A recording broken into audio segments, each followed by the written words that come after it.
Yeah, so yeah, basically I'm going to talk about, I'm calling it like sort of governance 2.0, and it's like the next iteration of what we have in terms of governance platforms today.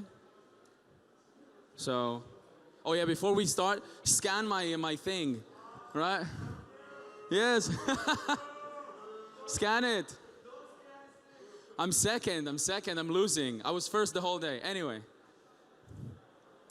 So yeah, what we're going to talk about is a little bit about me, a recap of my previous talk that I had at ECC that was talking about, similar topics. This is kind of an extension of it. It's still not a complete idea, but I hope that, we can have a discussion around these things.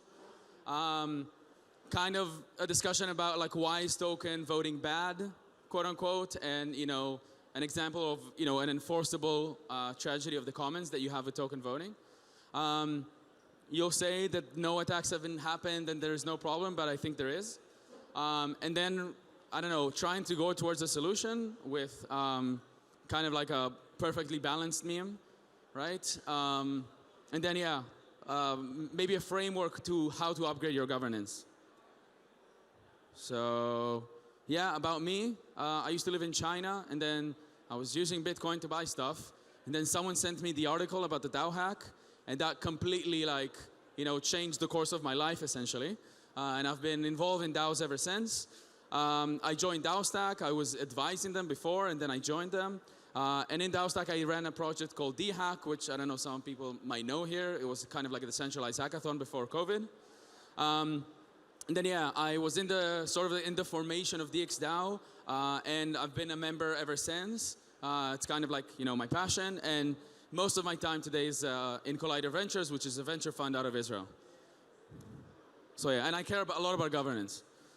So, quick recap on the previous talk. I talked about like the ownership economy, right? The premise is that it's not just founders and investors taking home value; it's also users.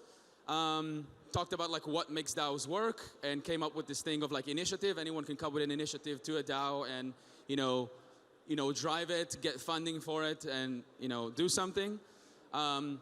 Kind of where we are right now with like bottom-up collaboration, like cross-community collaboration, and like critics that are welcome.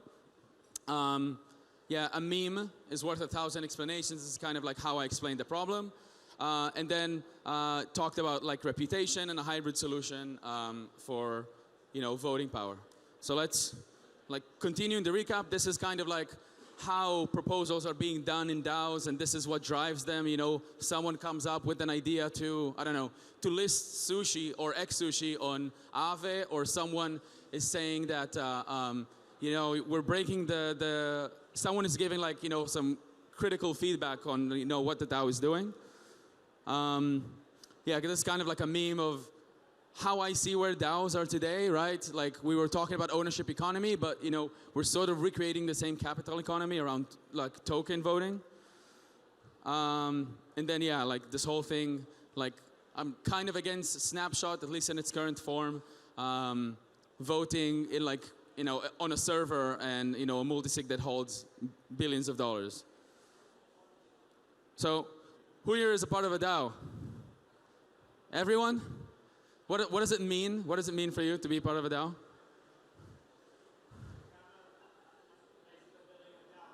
You're building a DAO? Okay. And, okay.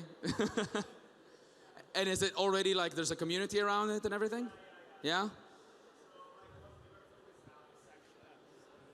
Okay, so what we're actually focused now is we actually launched a token like two weeks ago, and it's like already before that there was like a huge product market fit, so we have like a strong community around, and now we are trying to funnel all of these like new guys who want to work with us in a way that we still like have our traction, and yeah, basically like set up the environment so everyone could actually do the part, and like the engagement is like a mutually beneficent in a way that the whole environment strives. So. Yeah, so like the project will continue on forward, yeah? Incentivizing them long term? Exactly, yeah, you want to like spin up the sustainable flywheel. Yeah. Okay. Yeah, awesome. So I think most of the people here are like a part of DAO, so want to talk about the elephant in the room. which is token voting. Everybody's using token voting. It's the easiest way to do, right? You send a token, pull up a snapshot, everybody votes. It's really nice and easy. So why token voting bad, right? So a few things is, first of all, it's kind of, if you have a lot of tokens, that you are more incentivized to vote because you have more influence, and this could very easily, oh wow, I have a screen here. Yeah, amazing. Anyway, yeah, if you're a small holder, then maybe you're not really incentivized to vote, like voter apathy, like my vote is not going to matter, it's not going to be very effective. The interest of really one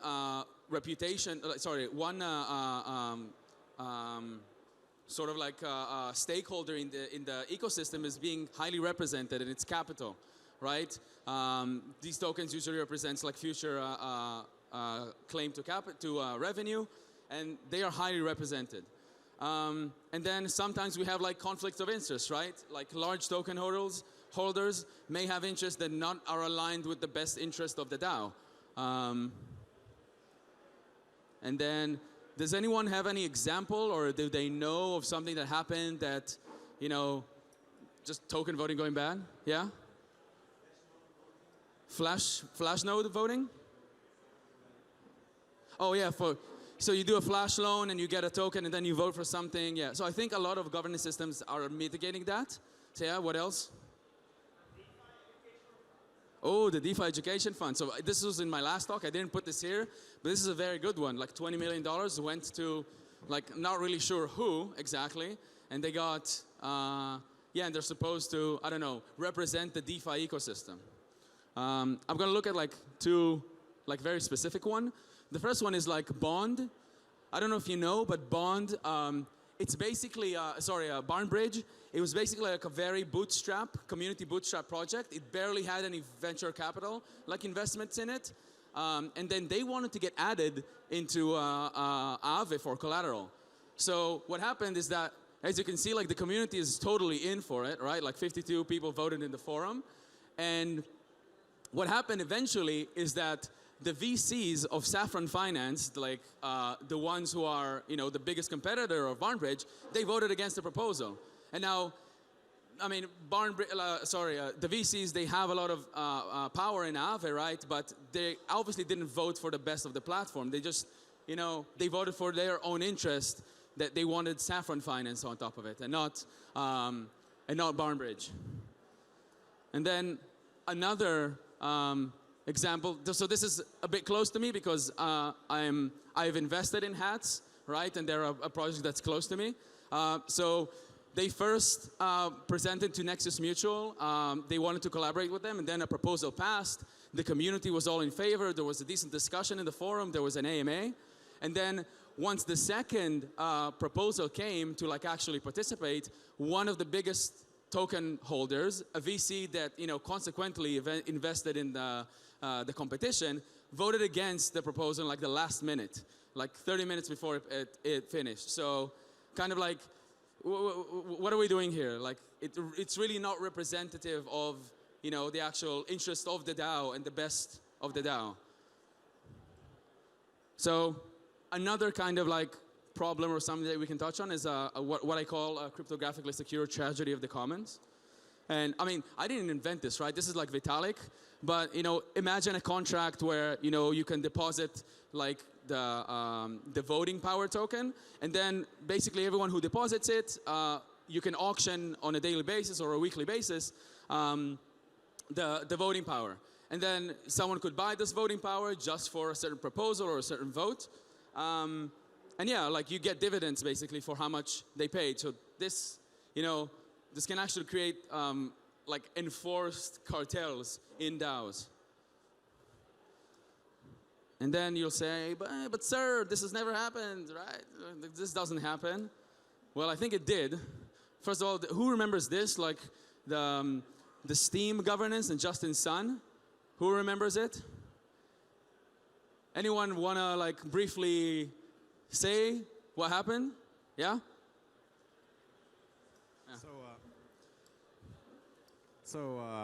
So Justin Sun basically paid some exchanges that they had a majority of the validating power of the blockchain Steam, which was a delegated proof of stake chain, in order for them to vote, or actually it was not even voting, it was to do I think it was an invalid state transition where basically they emptied the tokens of the main oppositors of Justin Sun taking over Steam, basically. Yeah, right, so I think it was actually much worse.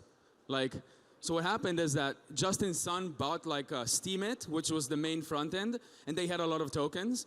And then he told CZ, right, hey, I'm going to do some upgrade to the governments. Let me vote with all the Steem tokens that are on Binance, right? And he did that, right? And then there was like this whole thing with Binance pausing withdrawals, so people couldn't withdraw their tokens and like vote by themselves. And he used essentially all this to make a governance change that excluded some people from the platform. And then Hive rose up. It's like a community that essentially was like, you know, fuck you, Justin Sun, and we're going to fork away. And it was fairly successful. So this is like a very interesting one. I don't know if this could be done with like a DeFi protocol because let's say, you know, someone does that with Maker. How do they fork? Like, where does the DAI go? What about all the ETH that is locked in the smart contract? It's like, these type of forks can't always happen. So, kind of like, why hasn't this happened in DeFi? And like, I want to make this more engaging, but I don't have much time, so I'll go right to the answer. So, we were promised ownership economy, but if you can see, this is like the compound governance, right? Look at this. It's held in the hands of very, very few, and it's not really decentralized. I don't think it's even intended to be decentralized. Yeah, so kind of like the goal of governance today is A, to claim sufficient decentralization, B, to kind of like, you know, allow exchange of what some agencies in the US call unregistered securities. And then more important is that most protocols or projects today, the person who's designing the DAO is the chief legal officer or, you know, the legal counsel. It's the person who's responsible, you know, for, you know, the legal stuff of the company. It's not about anything to do about, you know, giving actual power to the users. So this is kind of like a quote from Vitalik. Like, we need to make sure that because coin voting is very easy right now, we cannot allow this to be, you know, the only legitimate, you know, like governance system. Yeah, and then, yeah, he speaks about, you know, the problems that large portions of the supply stay in the hands of tightly coordinated clique of insiders, which is, that's the state right now. So, what can we do? As I like to explain with memes, right? So, how can we balance like sweat equity and capital equity? I'm not saying like, you know, kick token voting away completely because, you know, it has an important part, but how can we have like sweat equity as a part of it? How can we allow, you know, the people who are actually working or doing stuff for the DAO to have, you know, voting power? Yeah, so it's kind of like a governance structure that represents more than one constituent or more than one stakeholder. Oh, wait. Right, okay. So, and it's called like reputation-based voting, and reputation is non-transferable. It's a value that the DAO holds rather than, you know, you actually the individual. And yeah, like I'm gonna breeze through this. So, what I'm saying, or like, you know, where I'm aiming at is to combine token and reputation voting for like a unified formula that, you know, combines sweat equity and capital equity. So, I'm gonna let you upgrade. So, I'm thinking about like, you know, what is currently happening, right? In most of these, most of the projects they're using like pure token voting right now, and you know, there are ways, or at least I want to think of ways of how to allow them to upgrade to, you know, a more equitable governance, and then, you know, a simple kind of like balance, like a V1 or an MVP for this is, you know, voting power is composed of 50% reputation and then 50% token voting, you know, and it could be like, you know, either locked, unlocked, or a score as a part of future locked. And then reputation is gained by, you know, working for the DAO, like people who are actually employees, who are working at the company, governance participation, off-chain participation, so calls, source cred, POAPs, community appreciation and rating like Coordinate, and specific contributions. And then this is kind of like how you would bootstrap right now from a token-based voting DAO to a reputation-based voting DAO.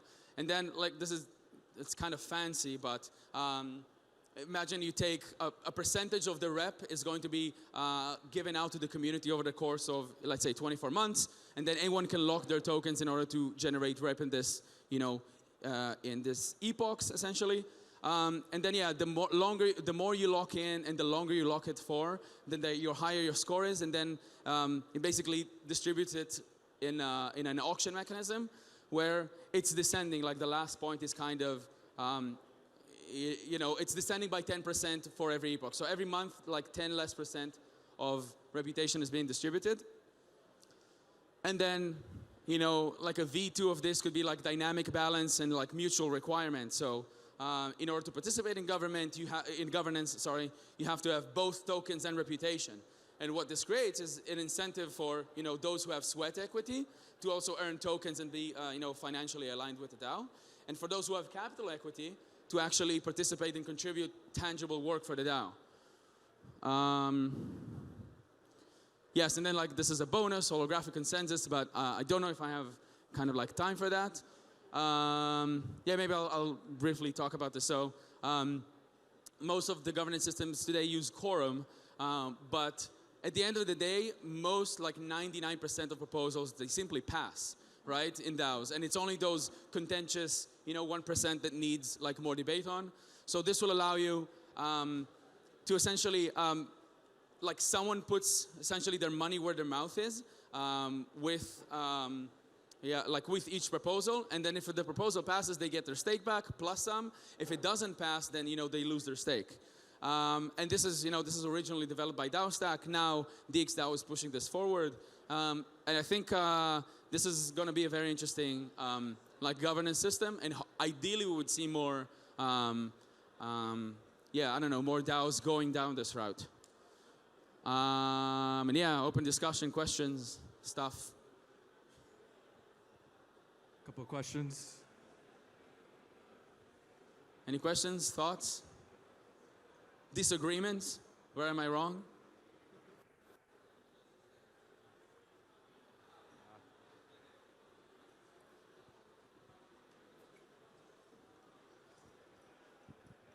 Yeah, so this is a very common problem that DAOs have right now, right? And the balance between something like that, which sounds amazing on paper, and it definitely sounds like the thing that we should do, versus the ease of whipping out a snapshot page. When are we going to have frameworks that allow us to do that fairly easily without a massive overhead, 6 developers working on it for 3 months to adapt it to your community, connect bots here from Discord, source cred, coordinate? I'm trying to manage all of this together, and I still have to do my job. What's the solution? What's coming? Yeah, so this is obviously not an easy problem, and we're at the very infancy of this entire thing, right? I hope that, at least for the governance system, the guys like us at DXDAO, we're really working on that and improving that governance system. Ideally, others will be able to also build on top of it or use it, deploy it themselves. Hopefully, a no-code deployment, that would be the most ideal, but it's pretty far away. And then I know there are a couple of projects out here that are working on, taking this coordinate and source code and taking all of these things and packaging them into a single thing that you can do. Hopefully this will happen, soonish. But yeah, I think Agora Space, some of the guys are here, they're doing that. I think there are a couple of others, and yeah, ideally we're building horizontally. So yeah, you want to say something? So where would you start? What's the lowest hanging fruit? We don't have it, that it's in progress. So now you have a DAO and you want to implement some reputation system. So what's the easiest way? come talk to me. Like, I'm happy to help. I'm like, you know, in DXDAO, I'm pushing for this specifically, like bring on more DAOs that will use similar governance system. So yeah. Yeah. How do you see the difference between organizations that already exist and try to decentralize into a DAO and DAOs that are starting off as DAOs? Wait, how do I differentiate? Oh yeah, so what is the difference between like a DAO that is already out there and wants to decentralize and a DAO that starts from this, like it's not a DAO yet and they want to start like that. So I think like starting decentralized, it's, you know, like almost impossible. Like starting like fully decentralized from day one. And I mean, if you need to launch something immediately, then, you know, go for it. Do the snapshot, do the multi-sig, do that. But, you know, have in mind, how do I actually decentralize it? Because it's a sandbox. It's fine for snapshot to be like a sandbox. But, you know, it's not long-term sustainable. And it's definitely not scalable. And it is especially, I guess, not like, what do you call it? Like, from like a legal perspective. That's definitely not going to protect you or, you know, the rest of the multi-sig holders. Yeah. Thank you.